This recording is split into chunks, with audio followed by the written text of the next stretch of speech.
All right, day 184, building a startup and documenting the entire process. All right, so I tried something new today where I did some of that day in the life content. It was something I actually was doing earlier in this journey that I actually love doing because I do like content creation. It ended up taking a while to edit every night, and so I just kind of deprioritized it. But I had been kind of wanting to get back into it, so I tried today, essentially just taking like little videos all over the place all day and then compiling it together. But it's actually super interesting when you do that stuff. You feel so much more intentional about the day. Like, I actually think I was far more productive today than I've been in past days. There's almost like a social accountability of sorts where you're taking videos and like you're showcasing your entire day, so you can't really slack off. I don't know. It's actually kind of helpful.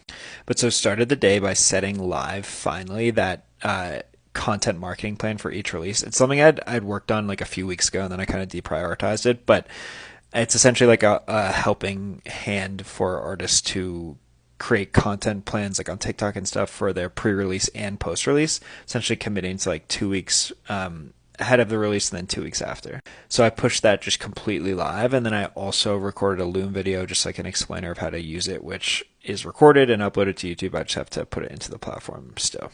And then I had a dope conversation with a songwriter who I talked to before and I'm kind of tight with, but it was super interesting talking with him because he's a pure songwriter producer, which I haven't talked to many of, and so I was actually very curious to catch his vibe on the whole thing.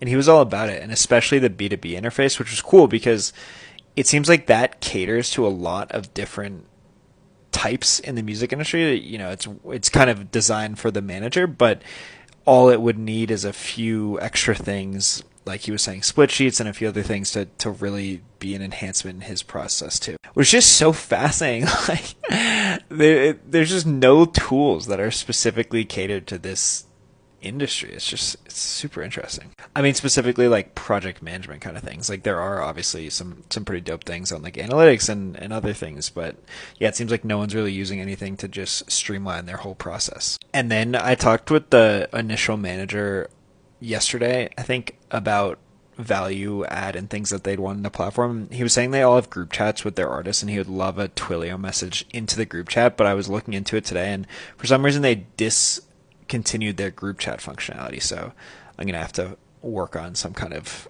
workaround there, or a backup option. And then I dove into Canva and created this, I thought was pretty dope, Daisy animation, which was like a intro to Daisy thing. Engagement was rough, I'm not gonna lie, but I thought it was a pretty dope visual, so I'm so happy about it. It was the first Daisy reveal. Overall solid day, following journey. Catch y'all tomorrow.